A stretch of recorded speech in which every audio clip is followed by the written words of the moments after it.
Estamos aqui para mais um podcast com um assunto muito interessante. Essa nossa conversa já está adiada há algum tempo, né? É verdade. Já tínhamos programado há um tempo atrás, mas aí tinha sido proibido falar sobre esse assunto fora dos congressos, né? Então, nosso assunto será sobre a cannabis na saúde mental. Dr. Adriano Halbert, seja muito bem-vindo, querido amigo, longa data.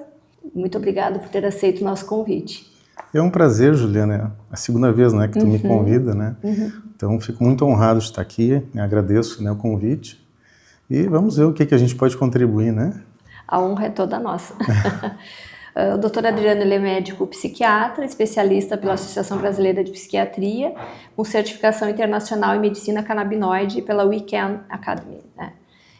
Dr. Adriano, seja muito bem-vindo. Vamos falar sobre esse assunto que ainda é relativamente novo, mas que ainda desperta muita curiosidade e acho que ainda tem muito preconceito. É verdade. Dr. Adriano, com a palavra. O que é cannabis? Bom, cannabis é o nome de uma planta, né? Sim. E essa planta, ela tem a origem no Tibete, no nordeste do Tibete, e se espalhou pela Ásia, depois acabou indo para a Europa. Como é que é essa planta, né? Essa planta, ela pode ser a cannabis sativa, a cannabis índica e a ruderalis. São terminologias para diferenças um pouquinho diferentes morfológicas entre elas. Isso não tem muita importância, não é mais título de curiosidade, mas vamos lá, né? A sativa é uma planta, mais, tem uma altura maior, tem 5 metros de altura, as folhas são um pouquinho mais finas, né? A índica já é um pouquinho mais baixa, folhas mais largas, e a ruderalis é uma nanica, né, que se adapta mais a climas mais rústicos. Todas elas têm propriedades, né, químico-constituintes, né, ou fitoconstituintes. Essa planta, ela tem uma estrutura, né, e onde nós aproveitamos, vamos dizer assim, né, a plantinha é justamente nos tricomas, na parte de florescência, né, por exemplo, a sativa, ela tem uma florescência de 6 a 8 semanas, né, e são nesses tricomas, nessas florescências, que nós pegamos os fitocannabinoides. Mas também aproveitamos as folhas, né, onde nós temos os terpenos, os flavonoides, aí tem o caule dela, onde é o cânhamo, né, e as sementes, né, que não tem nenhum fitocannabinoide, mas tem uma proporção interessante de ômegas, né. Mas isso tudo, em termos de terminologia, não importa muito. O que mais importa é a questão da química da planta, né? Então, nós temos quimiovariantes, né? É o que nós acabamos utilizando hoje. Então, uma quimiovariante tipo 1, nós temos mais THC, o tetraído, né, canabidiol, e mais do que o CBD, né, que seria o canabidiol. Quando nós, vamos dizer assim, vamos para a quimiovariante tipo 2, nós temos uma proporção semelhante, né, 1 para 1. E a que mais nós utilizamos, que nós temos por aqui, é a quimiovariante tipo 3. Nós temos mais canabidiol do que o THC. Né? Então, isso seria a planta em si. E é uma planta muito interessante, sabe, que em 1990, uma indústria, ela plantou, né, a planta, o cânhamo, né, em Chernobyl, lá na Ucrânia. E aí naquela região ali viu que essa planta, ela tinha a propriedade de absorver todas aquelas toxinas lá. Exatamente. Então aqueles constituintes radioativos e tal. Isso se chama fitorremediação. Então por que eu estou falando disso? Porque quando o pessoal utiliza aí em forma recreativa, eles nem sabem o que estão utilizando. Né? Então isso depois eu até vou colocar entre as diferenças. Né? Do que nós temos que ter uma boa plantação de uma plantação que pode ser em qualquer lugar e contaminada. Né? Sim. Doutor Adriano, no Brasil, o uso médico, assim, ele passou a ser regularizado pela Anvisa a partir de quando? Nós temos a RDC 327, né? Que entrou de 2019, ela entrou em vigor regularizando o uso, né, através de médicos com CRM ativo, né, mas dando também um prazo para as empresas que, no caso, trouxeram os cannabinoides, para que em 5 anos nós tivéssemos estudos clínicos, clínicos, para, na realidade, colocar como uma medicação, né? Então... como é que ele age no nosso corpo, assim, né? Nós temos assim como a gente tem sistemas diferentes no corpo, nós temos um sistema endocannabinoide também. Em 1964, o Dr. Rafael Michelin, tem um documentário dele, né, o cientista, é bem interessante, ele teve uma dificuldade enorme para conseguir essa planta e estudar ela. Né? E ele, primeiramente, ele descobriu o THC, né, depois, enfim, os outros fitoconstituintes, mas principalmente os THC, o CBD, né, e os receptores. Né? Então, o que é o sistema endocannabinoide? É um sistema que é encarregado de uma regulação, de manter, a gente chama de guardião da homeostase. Ele vai ter que, ele é encarregado de manter o equilíbrio, né? Então, como é que é constituído o sistema endocannabinoide? Ele é constituído, né, de receptores, né, receptores CB1, CB2, o CB1 espalhados mais no sistema nervoso, né? E o CB2 mais na parte imunológica, mais periférico. E é interessante porque hoje a gente vê que quando o CB2 se expressa mais, esse receptor, é que tem um processo inflamatório, tem alguma injúria, né? Enfim, naquele local. Mas enfim, então tem os receptores CB1, tem os receptores CB2, né? Tem os endocannabinoides, nós estamos falando dos fitocannabinoides, mas tem os endocannabinoides. Então, nós produzimos endocannabinoides? Sim. Eles estão na membrana lipídica do neurônio pós-sináptico, não pré. Né? Então, nós temos o pré e pós. Ele está lá do outro lado, eles estão lá do outro lado, na membrana, não estão em vesículas. Né? E eles são ativados quando nós temos a liberação de um neurotransmissor, ele chega lá e libera. Então, nós temos enzimas de liberação. Né? E o mais interessante é que esses endocannabinoides, para regular o sistema, eles voltam. A gente chama de sinalização retrógrada. Aí eles se ligam aos receptores CB1, esse que eu falei, eles vão lá e acabam inibindo o cálcio, né? Estimulam o potássio e diminuem a produção daquele neurotransmissor que está sendo liberado. E isso é por demanda. Então tem muito, né, ou tem pouco, ele vai regulando. Então por isso que é um sistema de equilíbrio. Sim. Né? É bem interessante. E está espalhado, e todos os vertebrados têm. Né? Sim. É uma condição humana. Né? A cannabis, ela age mais assim como estimulante, como calmante ou modulador? Ou os três? Olha, boa pergunta. O que nós esperamos é a modulação. Né? Não é uma medicação que nós usamos e nós temos um efeito no outro dia. Nós vamos modulando, né? Vamos modulando algum tipo de sistema, seja qual for. Né? Mas, por exemplo, em dor, né? Pacientes com câncer, né? Tu vais usar uma quantidade maior, né, de THC, porque o THC ele atua na dor, né? Claro, em quantidades muito superiores pode ser o contrário. Sim. Então a gente chama de efeito bifásico, né, ou bidirecional. Então ele pode tratar os sintomas, mas são situações mais específicas, né? Mas o que nós tentamos alcançar é a modulação, né? É deixar o equilíbrio, é voltar àquele sistema, né, que eu falei antes da homeostase para equilibrar. Qual é a diferença entre THC, CBD e fitocannabinoide? Os dois são fitocannabinoides, né? Mas o CBD ele tem um efeito anticonvulsivante, analgésico, anti-inflamatório, né? Eu já falei antioxidante. Pode ter um efeito ansiolítico, né? Ele é muito importante quando associado ao THC, justamente para bloquear o THC. Porque ele não se liga diretamente naquele receptor que eu falei, o CB1, mas ele bloqueia, então ele deixa, né? Ele é um modulador alostérico negativo, então ele dá uma bloqueada, não deixa passar tudo. Sim. Né? Então, o CBD, vamos dizer assim, ele pode ser usado de uma maneira um pouquinho mais segura, né? Então, às vezes a gente tem a opção de começar com CBD. O THC, não menos importante, também tem um efeito relaxante, né? Tem um efeito antiespasmódico, tem um efeito anti-inflamatório, né?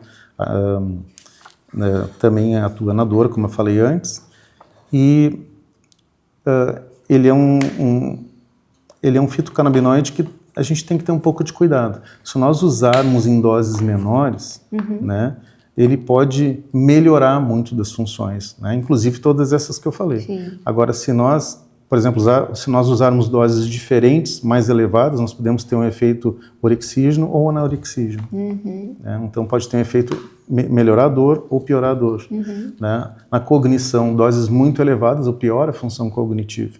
Doses menores, não. Então, isso é muito importante quando vais usar, né?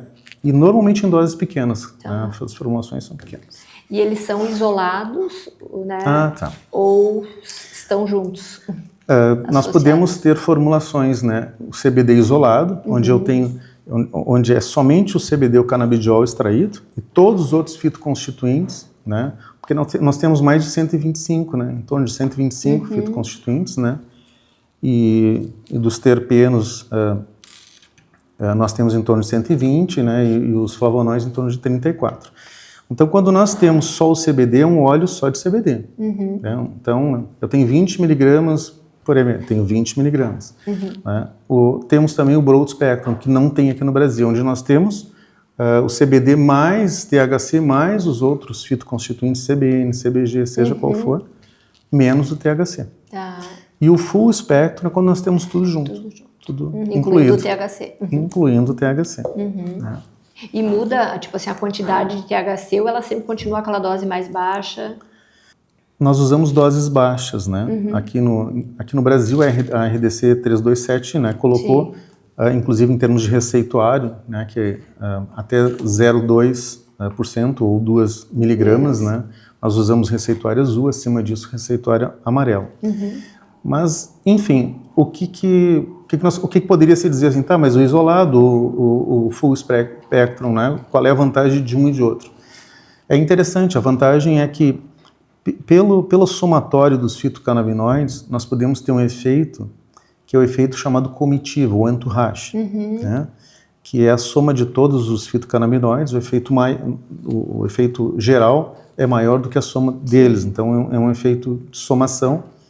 E o interessante é que nós podemos usar doses menores, né? Então, em torno de 4 vezes. Então, se eu estou usando uma dose X de CBD, posso usar uma dose 4 vezes menores do full spectrum, né? Que é uma vantagem, né? Principalmente em questão da função hepática. Né? Doutora Adriana, alguns mitos, assim, é verdade, né? Cannabis, né, no caso medicinal, vicia? A cannabis, o CBD não vicia, mas o THC, dependendo da dose, né, e da formulação, sim. Né?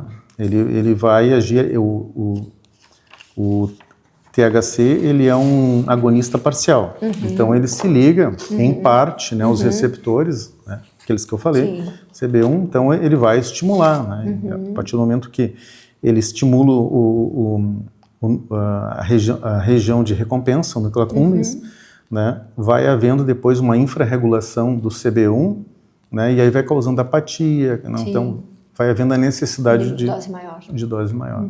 Então isso tem que ter um cuidado, por isso doses menores, mais fracionadas, né, tem uma segurança maior. Ainda tem muito preconceito, eu acho que isso ainda é mito, né? Que não tem estudo, o pessoal que não estuda, né, que não se intera, porque eu digo que hoje nós estamos tendo uma medicina, não sei se você observaste isso, uma medicina bem desafiadora, né? Porque as pessoas pegam a sua verdade como única e brigam né, entre os próprios colegas e não vão estudar para ver se realmente, né? Então, em relação a estudos do cannabis, tem... Nossa, nós temos mais de 30 mil estudos só sobre o sistema endocannabinoide, nós temos... se nós formos pegar o PubMed, tem mais de 40 mil, 50 mil estudos, né, e ainda em andamento. Mas é lógico que a quantidade, né, é diferente da qualidade. Né? Então, hoje, o que nós esperamos? Que o N de pacientes seja maior, que os estudos sejam, né, tenham algum controle, né, enfim. E é difícil de comparar, porque... às vezes são doses diferentes, né? Às vezes a própria substância, o tipo. Então não tem uma certa padronização, isso dificulta um pouco. Mas existem muitos estudos, né, com revisões sistemáticas, né, estudos controle randomizados, com níveis de evidência maior ou menor. Né? Hoje o nível de evidência maior se dá nas epilepsias, né, graves, refratárias, por exemplo, síndrome de Dravet, Lennox-Gastaut, né, na espasticidade, né, da esclerose múltipla, né, no efeito antiemético, né, nos quimioterápicos, e algumas evidências mais moderadas, né, mas aceitas também em ansiedade, né, no sono, e aí vai Parkinson e outras, né, que a gente acaba tendo muito mais cuidado, né, porque essas substâncias, elas exigem um controle e uma titulação, né, então nós temos que... E na psiquiatria, assim, quais são as indicações clínicas mais comuns? Olha, depois da dor, né? Dor é 20%, né? No mundo, das pessoas no mundo sofrem de dor, né? E dor, né? Causa ansiedade, né? A dor da insônia, né? Enfim, a gente sabe que a dor piora muito a qualidade de vida. Depois da dor, a ansiedade, na minha área, é a... Vamos dizer assim, é a enfermidade que a gente mais acaba usando. E em relação, assim, tu acha que ainda tem preconceito com a cannabis? Ou isso já se perdeu? Hoje ela é considerada medicamento, respeitada, né? Porque se confunde muito ainda a maconha. Canabidiol, cannabis é maconha. Então, acho que, não sei se ainda tem esse preconceito. Muito. Mas é interessante, não pelas pessoas, mas pelos médicos. É o que eu falei antes. Fizeram uma pesquisa, acho que foi no Datafolha, outro no Database, eu acho, o exame, que 77% das pessoas aprovam o uso, né, da medicina canabinoide, desde que receitado por médicos, né? Só que só 3% dos médicos com CRM ativo sabem prescrever, né, canabidiol, os canabinoides. Então, o preconceito ainda está dentro da medicina. Ainda está. A cannabis, ela pode substituir os antidepressivos ou ela é associada a eles? Alguns estudos tentaram mostrar, né, os canabinoides como uma opção ao tratamento, mas eles não foram estudos robustos. Mas, por outro lado, que eu acho que é onde nós temos que, na realidade, aproveitar, é que como o CBD, por exemplo, né, ele não tem ligação com aqueles receptores, como eu falei, mas ele acaba se ligando 5-HT1, que é um receptor de serotonina, né, nos PEPAR também, né, então... nos canais vanilóides, então ele está atuando em inflamação. A gente sabe que inflamação hoje, né, é a base das doenças. É responsável por muitas patologias, né, principalmente, enfim, em muitas áreas. Então, nos antidepressivos, eu costumo associar, né, o CBD para poder diminuir um pouquinho, às vezes, a dose do antidepressivo. Isso é possível, né? Primeiro, né, se coloca o antidepressivo, seja qual for, né, como aquela escolha principal, mas como adjunto, né, acrescentando o canabidiol, o CBD, para tentar diminuir um pouco a dose, porque como ele está atuando junto, ele está também fornecendo, né, a serotonina que nós precisamos. Tu falaste antes de ser usado na ansiedade, né? E no pânico, teria indicação? Não. Ou contraindicação? No pânico ainda está valendo, né, a respiração, né, os benzodiazepínicos aí do pronto-socorro, né. E é interessante porque quando a pessoa chega no pronto-socorro, até ela ser atendida, até fazer a anamnese, né, provavelmente ela vai fazer um benzodiazepínico para dormir em casa, porque já passou a crise. Então, em estados mais fugazes, né, principalmente em pânico, não, mas na ansiedade, sim. Né? Então, a questão também, voltando antes à questão do sono, né? Mas o CBD pode ajudar a dormir? Pode. Né? Pode ajudar a dormir por fatores indiretos. Se eu diminuo a minha ansiedade, se eu diminuo a minha tensão, eu consigo... Se não age diretamente no sono, mas nos outros fatores. Já quando tem um pouquinho de THC, a gente consegue, né? E as doses são muito, muito variáveis, os estudos às vezes não tão robustos também, mas teria uma atuação principalmente, né, o THC melhorando, né, o sono REM e o sono de ondas lentas, né, dentro da estrutura, né, que se faz, né. Então nós teríamos dentro daqueles endocannabinoides, que o nome deles é anandamida, né, e 2-AG, nós teríamos uma liberação maior, né, de anandamida, que ela já é mais liberada à noite, o 2-AG no dia. Sim. Então eles favorecem. Já o CBD não. Né? O CBD, dependendo da dose, pode até ter uma excitabilidade maior. Hoje a gente tem um aumento no diagnóstico de TDAH, autismo, indicações nessas situações, Adriano? TDAH está muito pobre ainda. Sim, né? Os estudos, né? E se eu fosse indicar em TDAH, eu indicaria mais por fatores, vamos dizer assim, que às vezes estão associados. É difícil, muitas vezes um TDAH vem sozinho, sim, né? Então, dentro de um quadro de ansiedade, né? Principalmente ansiedade ou alguma alteração de sono, eu acho que poderia beneficiar, mas tem que ter cuidado, porque também teria a questão cognitiva, então aí entra a questão do THC, né? Tem pessoas que mesmo com dose baixinha, né, que esses 2% ou 2 miligramas ou 0,2%, também pode ter reações que a gente tem que ter um certo cuidado. Esquizofrenia, psicose, tem contraindicação? Esquizofrenia, contraindicação seria quando se faz o uso associado do THC. Isolado não, tem alguns estudos em que se usa doses muito elevadas, né, em torno de 800 miligramas de CBD, com resultados interessantes, mas pouco N de pacientes. Né? Então, desculpa, não te respondi sobre a psicose, né? Às vezes se usa o CBD justamente para melhorar, né? Então, depende do que é. Sim. No transtorno bipolar? Tinha um estudo aqui no Rio Grande do Sul, utilizando, legal, se não me engano, em torno de 300 miligramas de CBD para transtorno bipolar, só que ele foi interrompido na pandemia. Que pena. E não foi adiante depois. Não foi adiante. Interação com outros fármacos, assim, que a gente sabe que tem alguns antidepressivos, por exemplo, que não podem ser usados outros medicamentos juntos. Teria alguma interação importante? Assim? Isso é importante.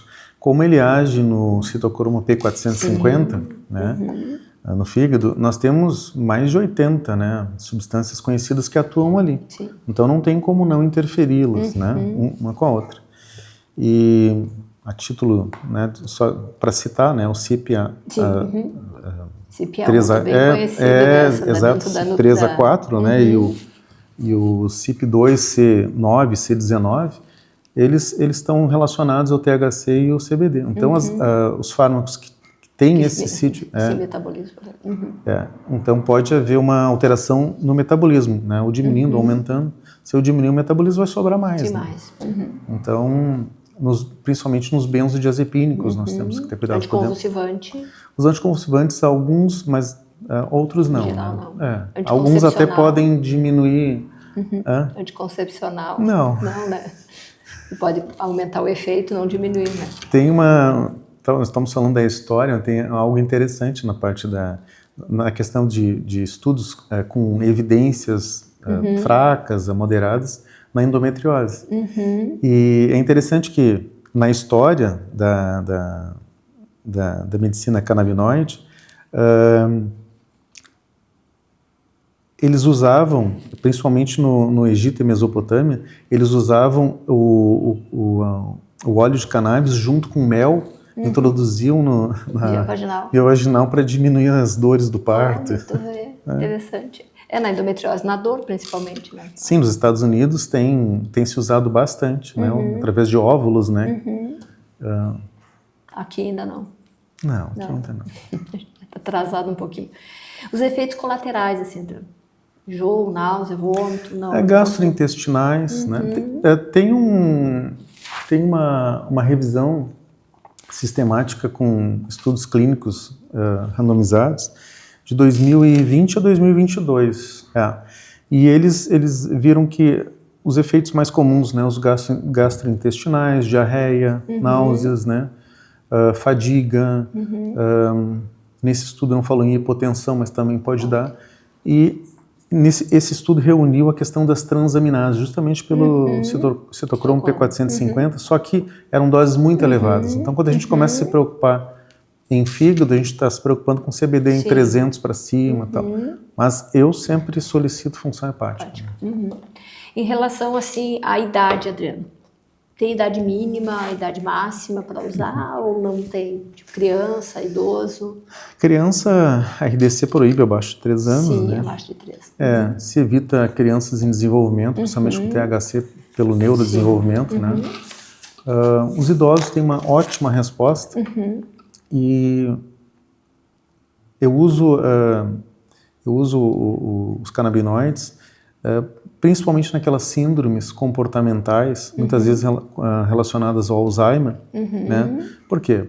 Porque os canabinoides não vão melhorar a memória, apesar de eles terem uma atuação em neuroproteção, né, melhorarem a plasticidade cerebral, terem um componente de neurogênese, não tem nada ainda que mostre isso. Então isso às vezes é explorado, mas ainda, né? Só que, por exemplo, na parte comportamental do Alzheimer, às vezes a agitação, a ansiedade, a agressividade, a insônia, tu usando, né, associado as medicações pode melhorar. Nesse caso, o CBD? Ou tanto faz? Não, tanto faz. Depende, né? Às vezes tu consegue usar doses menores. Porque o idoso ele tem a característica de polifarmácia, né? Então nós temos que ir com calma. E o metabolismo deles é diferente. Exatamente. Então tanto é que até as doses que tu acaba começando, iniciando, são doses menores, com tempos maiores. Então, receitar os canabinoides, nós temos que ter um compromisso, né, muito maior, no sentido do compromisso não só do médico com o paciente, um paciente com o médico. Claro, né? Tem que haver duas vias, né? E no Parkinson também, né? Não vai melhorar tremores, né? Mas vai melhorar a síndrome comportamental, né? Então responde bem em idosos. Né? Só tem que ter esse cuidado, né? Uma coisa que é muito comum, assim, por exemplo, dos antidepressivos, é a interferência na libido. Canabidiol na libido pode melhorar, pode piorar ou não interfere? Como o sistema endocannabinoide age praticamente no corpo inteiro, né, em órgãos, sistemas, né, tem alguns, a gente for procurar, tem alguns estudos lá mostrando que poderia melhorar, né, mas o que pode melhorar é indiretamente de novo, né? Aquela pessoa que está mais ansiosa, que não dorme bem, então ele entra muito como adjuvante, né? Ou talvez naquele antidepressivo que diminua mais a libido, tu usando ele diminui a dose, exato. Poderia ser uma estratégia. Perfeito, porque nós temos poucos antidepressivos que não têm atuação, né, em sexo, peso e sono. Que são os pilares fundamentais, né, que a gente tenta não prejudicar. Então, sim, muitas vezes o médico acaba receitando, né, antidepressivos, mas não vai só atuar ali, né, vai atuar em outras áreas também. Eu atendendo mulheres, é uma queixa muito comum. Adriana, assim, na prática clínica real, assim, né, como é que tu decide, assim, vou usar CBD, vou usar THC, vou usar full spectrum, vou usar, tipo, a dose inicial? A gente sabe que é individualização de casos, né, mas, assim, na prática, como é que tu realmente inicia, assim? O paciente chega para ti com ansiedade, vamos pegar, então, falaste ali que é o mais comum, né? Bom, eu sempre digo que o paciente que chega com a proposta de usar canabidiol, né, os canabinoides, ele tem que chegar por conta própria, né? Ele não pode ser levado. Muitas vezes ele é levado, aí ele olha, eu não quero usar isso aí, nem começa, né? Porque não vai dar certo. Aí vai ter o efeito nocebo, né? Com certeza. Vai ter tudo que tiver. Dentro também da história, eu tive uma história de uso de maconha lá na adolescência. Esse é um paciente mais tranquilo. Ele já estava com uma dose altíssima de THC lá, né? Então eu posso usar com mais tranquilidade. E a outra situação que eu acho que é a mais importante é o alinhar a expectativa do paciente, da família, com o que eu vou oferecer. Né? Muitas vezes a expectativa é muito elevada e a gente pode, né? Eu digo assim, olha, não acontece, né? Mas vamos ver como é que fica. Vai melhorar isso? Ah, mas a memória...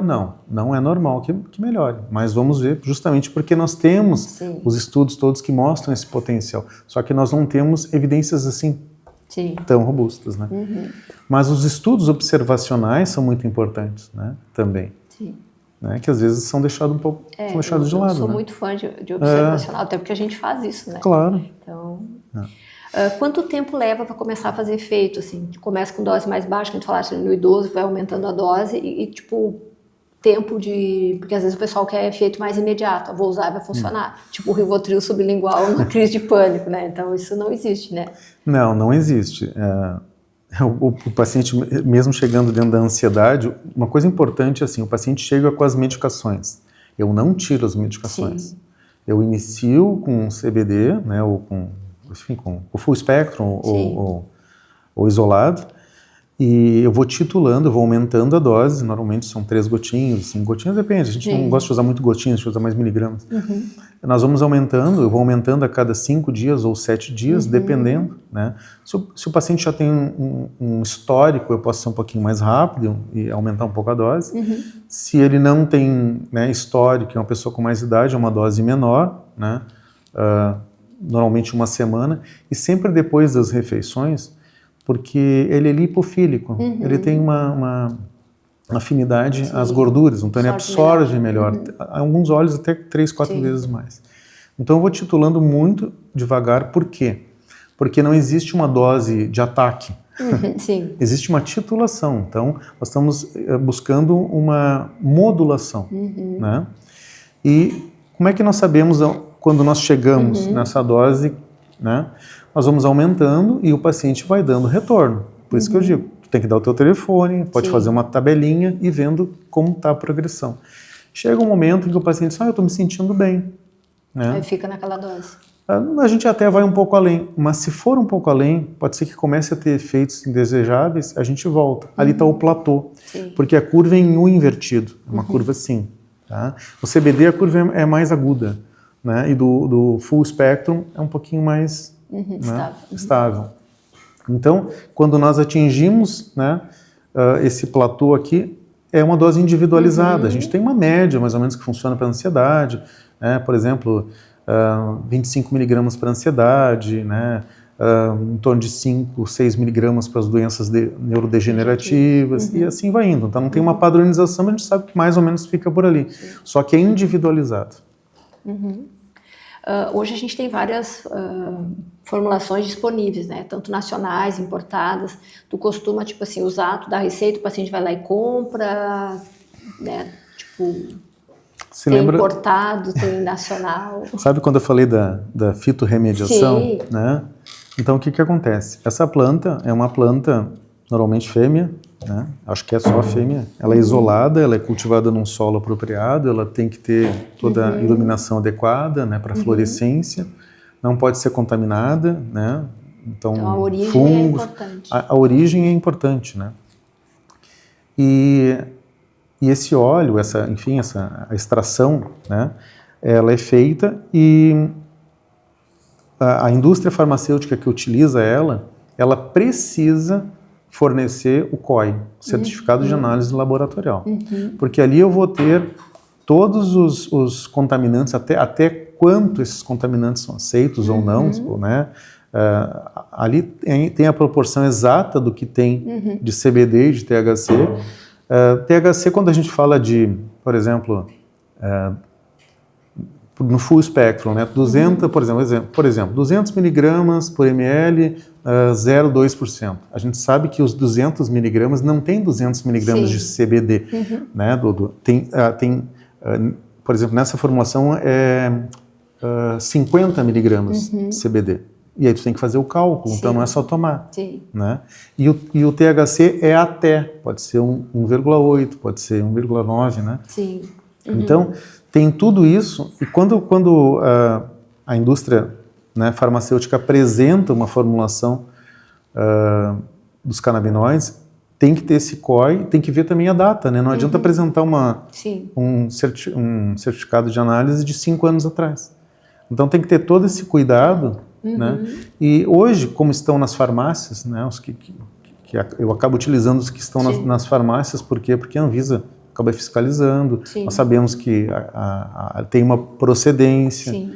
Então isso é muito importante, porque tem muito óleo que muitas vezes o pessoal vai ali no Paraguai buscar, né, e a gente nem sabe. Às vezes eu pego ali algumas informações. Mas esse aqui veio, eu não sei nem o que tem ali dentro.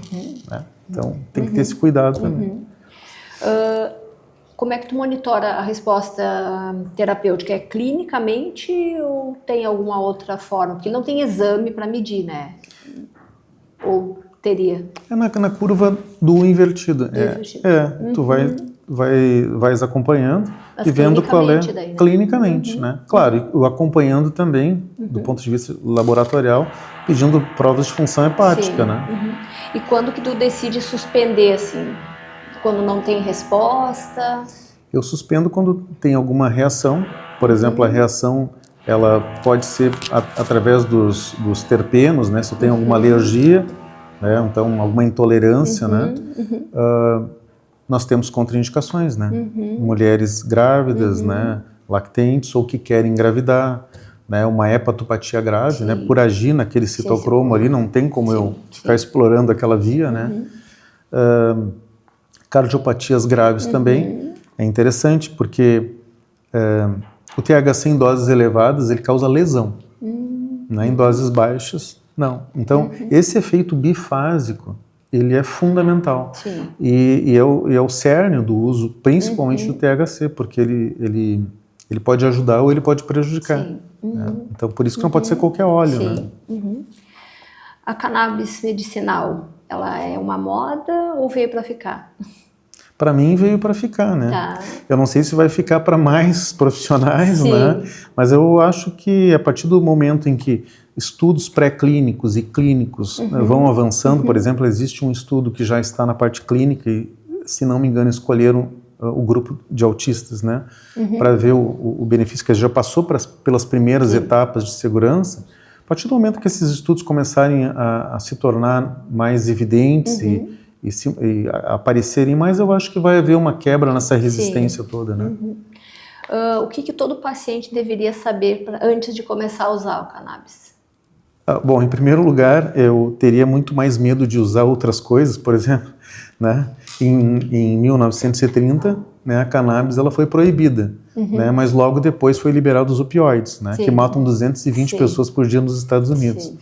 Então, eu acho que as pessoas que vão usar, né, a cannabis, elas têm que separar o que é medicina canabinoide ou cannabis medicinal da maconha, do uso recreativo, porque o uso recreativo ele não tem controle de nada.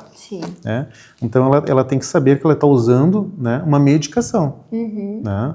E não é algo assim que compra em qualquer lugar, tem que ter um controle, tem que ter um acompanhamento. Então tudo isso que eu falei, né, é complicado, claro que é, mas se tu acompanhar de uma maneira adequada, o resultado é bom. Uma frase para quem tem medo da cannabis medicinal. Olha, eu acho que a gente não tem que ter medo da cannabis medicinal, a gente tem que conhecer. E hoje nós temos material suficiente, né? Hoje nós temos busca, né, nas redes, vamos dizer assim, na internet, nós temos muito material hoje, né, que é válido e outros não válidos, mas assim, nós podemos nos informar, né? Nós temos acesso a mais informação, né? Mas sempre colocando que nós estamos falando de algo medicinal, né? E não recreativo. Se nós conseguirmos separar isso, a aceitação dos 77% da população, né, vai provavelmente até aumentar.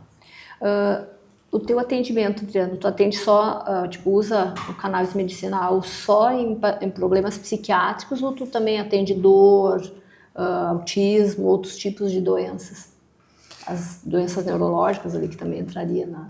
É que às vezes tu acaba atendendo um paciente que é encaminhado para a área da psiquiatria, mas tu vê que tem outras situações juntas, né? E o próprio autismo, né? Que não é uma doença, mas uma condição, né? O neurodesenvolvimento. A dor, ela está muito associada às doenças psiquiátricas, né? Às vezes eu posso estar atendendo um depressivo, ele é um fibromialgico, né? E dentro da fibromialgia, né, os canabinoides, eles são né, indicados, né? Eles têm um bom resultado. Então, A medicina se integra, né, Se com integra. diversas áreas, né? Nós chegamos num ponto na medicina em que a gente tem que ter, eu digo que alternativas no nosso arsenal terapêutico. Então, a gente tem condições que a gente fica limitado, né? Eu fui até ali, eu não tenho mais para onde ir. Eu acho que ele veio para isso, né? Como algo acrescentar uma opção interessante em vários tipos de patologias, né? Em todas as áreas da medicina, se a gente for ver, teria, né, uma indicação. Eu coloco como uma outra opção com potencial terapêutico, né? E eu acho que esse esclarecimento que a gente está fazendo é justamente para que as pessoas saibam, né, nós estamos encerrando o nosso podcast, né, para que as pessoas saibam que é seguro, né, que a gente tem pessoas como o doutor Adriano que estuda, que tem qualificação para isso, então é importante ter um segmento, acompanhamento pelo médico, para ter essa segurança e ter o resultado ideal. Então a gente agradece, doutor Adriano, pela sua brilhante explanação, como sempre, né? Um assunto tão interessante, tão importante e necessário nesse momento. Eu agradeço, né, novamente, Juliana, né, segundo encontro, e sempre é um prazer, sempre é. O prazer é nosso, muito. Estar aqui muito contigo. Obrigada mesmo. É um tempo precioso que a gente sabe, né, que dispensa de estar junto com a tua família, né, na tua casa, provavelmente é tua hora de descanso já. Muito obrigada, até o próximo episódio.